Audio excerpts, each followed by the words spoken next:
કહેવાનો મારો અર્થ કે જે સત્ય છે ને એને છુપાવ્યું છે કઈ. આ રામાયણ છે, રામાયણ તમે જો ઘણા બધા એમ કે લંકા હનુમાનજી હળગાવી. હું એમ કહું હનુમાનજી હળગાવી જ નથી. લ્યો બોલ, લંકા વાળાએ જ હળગાવી છે, હનુમાનજી હળગાવી. દિવાળી કોને મૂકી હતી? તા ઓલો બચવા હાટું માણા ભાગા ભાગ આપણને કોઈ હળગાવે ભાગા ભાગ ન કર્યું. ગોદડા એમને જ મીટાડ્યા હતા, તેલ એમને રેડ્યું હતું, દિવાળી એમને મૂકી હતી. હનુમાનજી તો બચવા હાટું ભાગ્યા. હવે ગોદડા હળગતા વેરાણા લંકા હળગી, એમાં હનુમાન નો વાંક શું?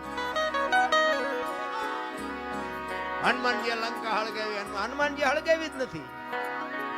અને આખી દુનિયાને ખબર છે પાકું કોઈ કરતું જ નથી. બીજી વાત તમને કરું કે સીતાજી જનક મહારાજ ની દીકરી મિથિલા નરેશ હવે શિવ ધનુષ નું ઘોડો ઘોડો કરીને ફરતા. અને પછી જનક મહારાજ જોઈ ગયા કે હવે આ શિવ ધનુષ ને મારી દીકરી જો ઘોડો ઘોડો કરીને ફરતી હોય તો આના મૂર્તિયા હાટું શું? આના માટે મૂર્તિઓ મારે કેવું ગોતું? એટલે પછી સંયમવર રચવાનું નક્કી કર્યું કે આ ધનુષ ને જે ભાંગે એને મારી દીકરી વરમાળા પહેરાવે. હવે ઈ સંયમવર રચ્યો ને એમાં કે રાવણ હતો એવું કહે છે. હાચું ખોટું મારો રામ જાણે હો. ઈ રાવણ થી કે ચોખા જેટલું ધનુષ હેલ્યું નહોતું. હવે એનેથી ચોખા જેટલું ધનુષ નું હેલ્યું તો વનમાંથી સીતાજીને આખે આખા ઉપાડી ગયો. આનું શું કારણ? આખે આખા સીતાજી ઉપડે. સીતાજી ઘોડો ઘોડો કરીને ફરતા હતા. ઈવડું એ ધનુષ રાવણ હલાવી ન હોય. અને વનમાંથી જેથી લક્ષ્મણ રેખા ઓળંગી ગયા અને સીતાજી આખે આખા ઉપાડી ગયા. આપણને માયનામાં આવે. પણ આમાં એક વાત પડી છે. ભોળાનાથ અને પાર્વતી બે જયારે હિમાલય ઉપર હતા ને ત્યારે પાર્વતીમાં વિષ્ણુ ભગવાનને અહીંયા બેહવા માટે ગયા અને વિષ્ણુ ભગવાને મકાન બનાવ્યું હતું. એટલે લક્ષ્મીજી બધું બતાવવા માંડ્યા. જો આ મેં મકાન બનાવ્યું, અહીંયા અમારે જમવાનું ને અહીંયા અમારે રહેવાનું ને અહીંયા હુવાનું ને અહીંયા રસોડું ને અહીંયા ફલાણું ને અહીંયા ફલાણું. બૈરાનો સ્વભાવ હોય, ઘરમાં કંઈક વસ્તુ લાવે આજુબાજુ બૈરા ભેગા થઈને બધું દેખાડે. એટલે પાર્વતીને કહે છે કે મેં આ બધું બનાવ્યું અને તમારે દીકરા મોટા થયા કે મકાન બકાન કઈ કરવા નથી. એ કે આ તો અમને હાય વિરુદ્ધ નહીં હતા. પાર્વતી ઘરે આવીને ભોળાનાથ ને કહે છે કે પ્રભુ મકાન આપણે નથી કરવું, આ છોકરા મોટા થઈ ગયા. ભોળાનાથ વિચાર કરે ખરું મકાન નું અત્યાર સુધી કોઈ ધ્યાન મગજમાં આવ્યું જ નહોતું, અત્યારે ક્યાં જાય? એટલે કે વિષ્ણુ ભગવાન ને અહીંયા બેહવા ગઈ હતી ને એમને કે સુંદર મજાનું મકાન બનાવ્યું કે આપણે નથી બનાવવું. એટલે કે એ વાત સાચી તમારી, પણ કે આપણી પાસે પૈસા નથી. હું તમને ભભૂતિ આપું, ભભૂતિ લઈને જાઓ વિષ્ણુ ભગવાન ભાઈ એના બરોબર હોનું લઈ આવ્યો અને હોનું વેચીને આપણે મકાન કરીએ. કારણ કે આપણી પાસે પૈસા છે નહીં. ભોળાનાથ ને ખીસું જ નહોતું, પૈસા ક્યાંથી હોય? રાખવા જ. એટલે ભભૂતિ આપીને એટલે પાર્વતી કહે છે કે આટલી ભભૂતિમાં કેટલું હોનું આવશે? કે પણ લઈ તો જાઓ, એટલું તો લઈ આવો, પછી કંઈક આગળ જોઈશું. એ ભભૂતિ લઈ અને પાર્વતીમાં ગયા છે અને ત્યાં જઈ અને પછી કીધું કે આના બરોબર અમને હોનું આપો. હવે સાબડા મૂકવામાં ભોળાનાથની ભભૂતિ ઊંચી થાય. બાપુ હોનાના ઢગલા મીડ્યા કરવા હો, ગાડા ભરી ભરીને હોનું મીડ્યું જવાનું, સાબડું ઊંચું ન થાય. હવે અહીંયા ઢગલે ઢગલા થયા હોનાના. પછી કે આટલું બધું હોનું જતા ઈંટું પાણાનું શું માથાકૂટ કર્યું? હોનાનું જ બનાવાય ને. એ હોનાનું મકાન બનાવ્યું અને વાસ્તુ પૂજન કરવા માટે તેથી સારામાં સારો ને વિદ્વાનમાં વિદ્વાન બ્રાહ્મણ રાવણ, એ રાવણ ને બાપુ અહીંયા વાસ્તુ પૂજન કરવા માટે બોલાયો. એ વાસ્તુ પૂજન કર્યું ને પછી ભોળાનાથ ને તો ખબર, એ તો બાપુ ત્રિલોક નો નાથ, એને નો ખબર હોય. એટલે પેલા પાર્વતી પાસે ગયા કે આ ભૂદેવ ને શું આપશું આપણે દક્ષિણામાં? એ કે એને રાજી કરી દો, જે માગે આપી દે. એ કે જો જે માગશે આપી દે, પછી મારી માએ લોહી નો પીતા. કારણ કે હવે આપણું આપણે એક પ્લાસ્ટર કર્યું હોય તો બૈરું રાજીનો રેડ થઈ જાય, બદલે આખું હોનાનું મકાન એટલે બૈરું રાજી કેટલું હોય. એ કે એને જે જોઈએ આપી દો, પણ એનું મન છે જ નહોતું ભાઈ. એ કે વાંધો નહીં. અહીંયા ગયા, રાવણ ને કીધું ભૂદેવ બોલો હું આપું? એ કે જે આપવું એ આપો ને. કે ના તમે માગો એ આજ આપવું છે. એ કે આવું મારે એક મકાન જોયું છે. ભોળાનાથ કે તથાસ્તુ. પાર્વતી પાસે આવ્યા. એ કે હાલો કે ચિંપા કે મહણિયામાં. એ કે કા? એ કે આ મેં બામણ ને આપી દીધું દક્ષિણામાં. એ કે હું કામ આપ્યું? એ કે કકડાટ ન કરશો, તમને પેલા પૂછીને ગયો તો કે માગે આપી દઈશ. અને પછી બાપુ પાર્વતી ગયા અહીંયા રાવણ ની પાસે અને રાવણ પાસે જઈને બાપુ પાર્વતી કહે છે કે ભૂદેવ ભૂદેવ માંડ માંડ મકાન બનાવ્યું તમે લઈ લીધું ને? લઈ લ્યો, પણ આ મકાનને જો એક દી ભડકે ન બાળું તો હું શક્તિ નહીં લખવું, અહીંયા લખી લેજો.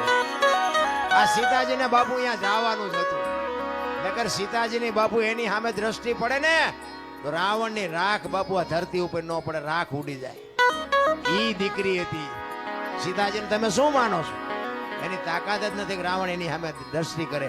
અને રાવણે બાપુ સીતાજીને ઉપાડ્યા ને તારે માં કહીને ઉપાડ્યા છે કે માં તું આવ્યો ને તો મારો બાપ આવે, અને ઈ મને મારે ને તો મને મુક્તિ મળે, અને અહીંયા આવે ને તો મારી લંકા પવિત્ર થાય. બાપુ રાવણ જેવો તેવો નહોતો. 4 વેદ જેના મોઢે હોય, 9 ગ્રહ જેને ઢોલીએ બાંધ્યા હોય, પવન પાણી ભરે વાહ વાસીદું કરે, ગણે ગાયું ચારે, રવિ રસોઈ બનાવે, શિવ જેનો ભંડારી હોય, યમના દૂત બાપુ એને રજા લેવા આવવું પડે કે અમે એનો જીવ લેવા જઈએ. એ અને આ ધરતી ઉપર 14 ચોકડીનું રાજ કર્યું રાવણે. સતયુગ, દ્વાપર, ત્રેતા ને કળિયુગ 4 યુગની એક ચોકડી થાય. 14 ચોકું ને 56 યુગ સુધી આ ધરતી ઉપર રાવણ રહ્યો છે એવું કહે છે સંતો. કેટલું એનું તપોબળ છે, કેટલો વિદ્વાન છે. અને રામ ને બાપુ ઠેઠ ત્યાં સુધી થકો થયો તો બાપુ એનું ભજન તો કઈ હશે ને,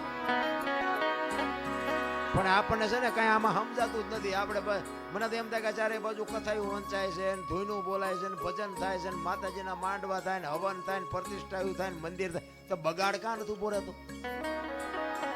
વિચારવા જેવું તો છે ભલામણા. કઈ આપણા ગઢ આવું કઈ કરી જ નહોતા આગતા. તો આ ચોરી ને લોટપાટ ને મારી નાખવાનું, તોડી નાખવાનું, અત્યાચાર ને ગમે એની દીકરી ઉપાડી જાવી, આ બધું તમે જોવો તો ખરા કેટલું બધું અંધારું આવેલું જાય. તો આ કથા એવું વંચાય છે ખોટું છે? એ કેમ કેવું ખોટું છે?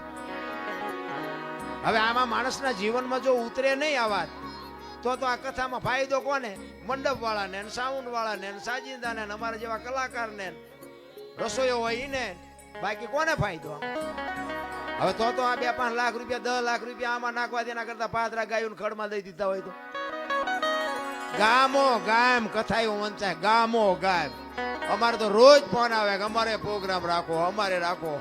અમે પછી કહી દે કે આટલા થાય છે, કથા એવું કરો જે કરો એ. અરે બધું ડીંગો ડીંગ હાલે ભલામણ. મને એમ થાય કે આ ખોટું છે એવું નથી કહેતો, પણ બગાડ અટકવો જોઈએ બાપુ. જો આ સત્ય હોય અને કાં ઓલા કે ને કે કાં તો ઓલામાં ફેર ને કાં તો ઓલામાં ફેર, સત્ય હોય તો આ બાપુ દુનિયામાં કંઈક.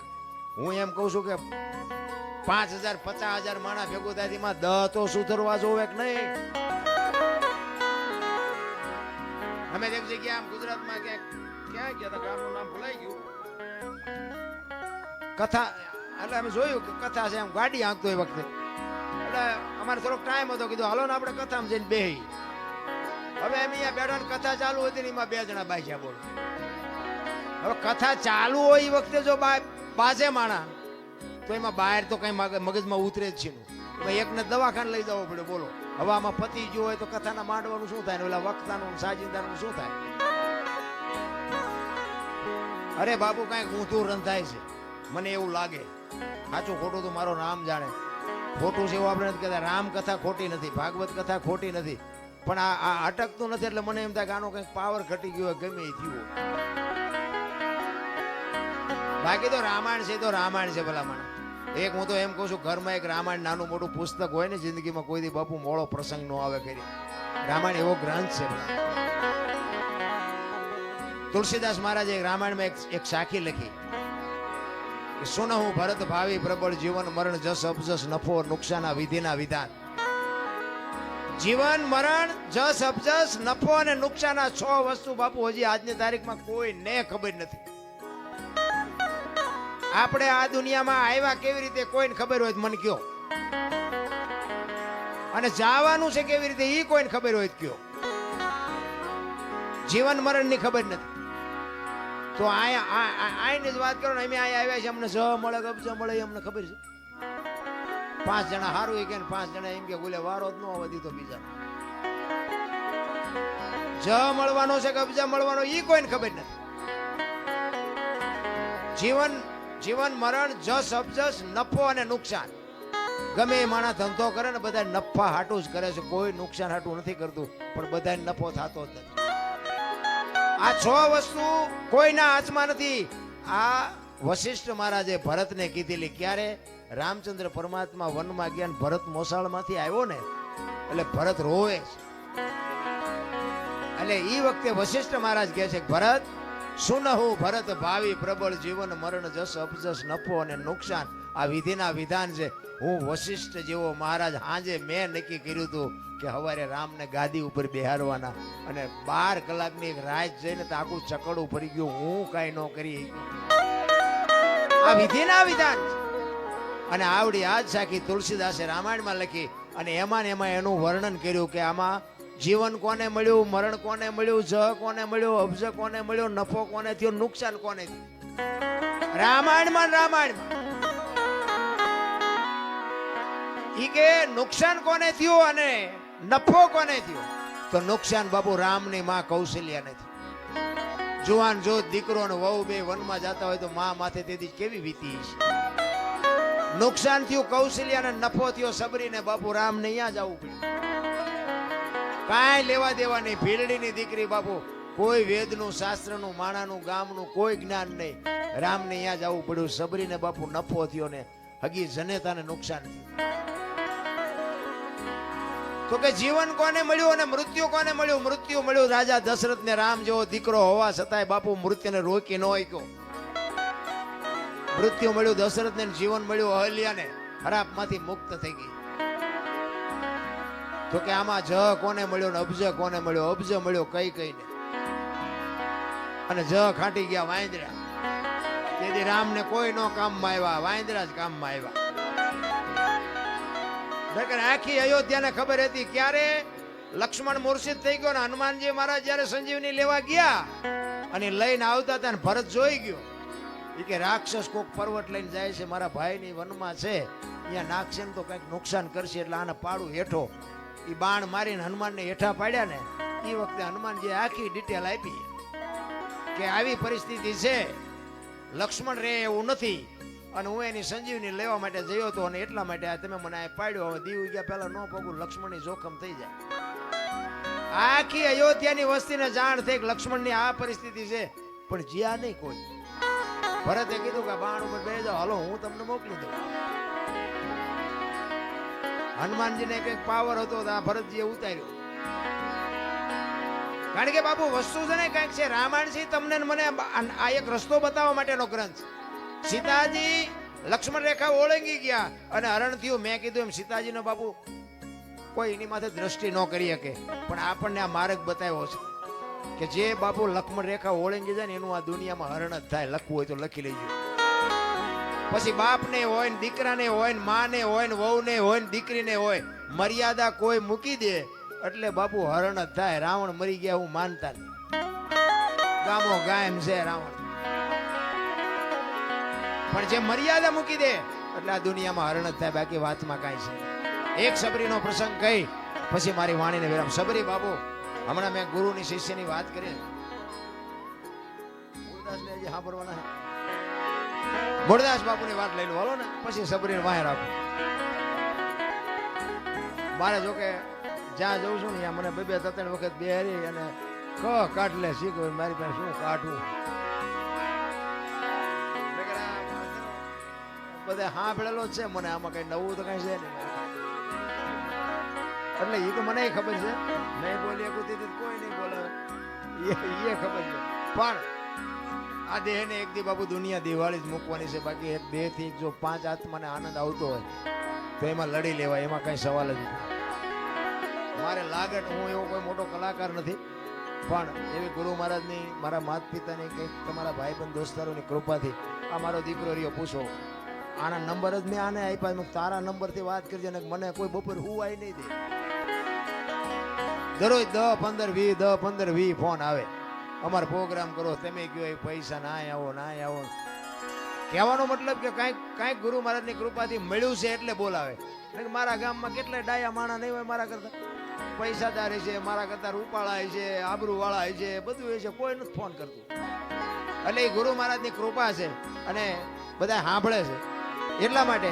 પણ મારો કહેવાનો મતલબ એ છે કે જે આ મૂળદાસની વાત કરીને કોકનું ઝેર પીવે ને, કોકના હાથમાં ને. અમારે અહીંયા હમણાં વડનગરમાં એક પ્રોગ્રામ હતો ને, ઓલું માવઠું થયું હમણાં હવે ઈ આના જેવો મારો પ્રેમી મને કે બાપુ મારા બાપુ વે ગયા છે ને મારે ભજન રાખવા છે.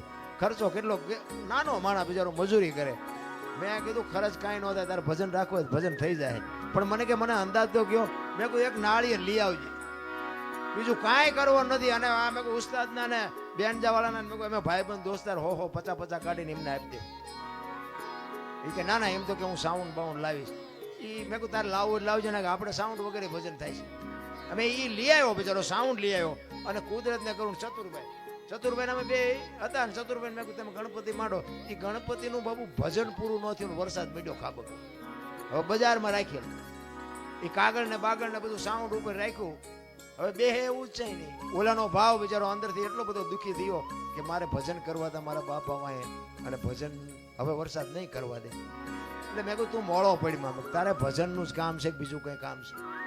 પણ કે હવે આમાં મેં કીધું આ પણ તારી ઓરડી તો છે ને, પણ કે ઓરડી છે એમાં કે હમા એવું જ નથી કઈ કે મારી પાસે મોટી શેટી પડી છે, મારી પાસે 8-10 જણા. મેં આપણે છીએ 10 જણા જ. પણ મને કે ઓલી શેટી કે અડધો રૂમ રોકી રાખે. મેં શેટીમાં તમે સડી જઈશું તમે હેઠા બેસજો. એ કે પણ સાઉન્ડ ક્યાં રાખવું? મેં સાઉન્ડ જોતું જ નથી. અને ચતુરભાઈ તમારે પૂછવું હોય પૂછજો. વગર સાઉન્ડ એ બાપુ ભજને કર્યા ને થાળે કર્યો ને ધૂને કરીને પરભાતી કરીને ઊભા થયા. બાપુ એનું હયું એવું ટાઢું થયું ને કે બાપુ મને એમ હતું વરસાદ આવ્યો એવું ભજન નહીં થાય. કહેવાનો મારો મિનિંગ કે ભાવ છે, પ્રેમ છે. અને અમને આપ્યું એને જો પીરસીને તો અમારા જેવા નમાલાય કોણ કહેવાય ભલા. મારે માણાની કોઈ જરૂર ન હોય. મને તો એવા અધિકારી 5 બેઠા હોય ને એટલે મને એમ થાય શું અમને આપી દઉં. બાકી તો કોઈ બાપુ અમારે અહીંયા કોઈ કોથળા નથી નાખી જવાનું. પણ મારો કહેવાનો મિનિંગ એ છે કે આ કંઈક લેવા જેવું છે, આ કંઈક ખાવા જેવું છે. આમાંથી 2 જણાને મારી વાત ગળે ઉતરે ને એટલે મને એમ થાય કે મારી રાત સુધરી છે, બસ બીજું કાંઈ છે નહીં. કોકના જીવનમાં બાપુ કોકના દુઃખમાં જો ભાગ પડાવી શકી ને તો જ મારો નાથ નોંધ કરે, બાકી એમ નામ નથી થાય એવું.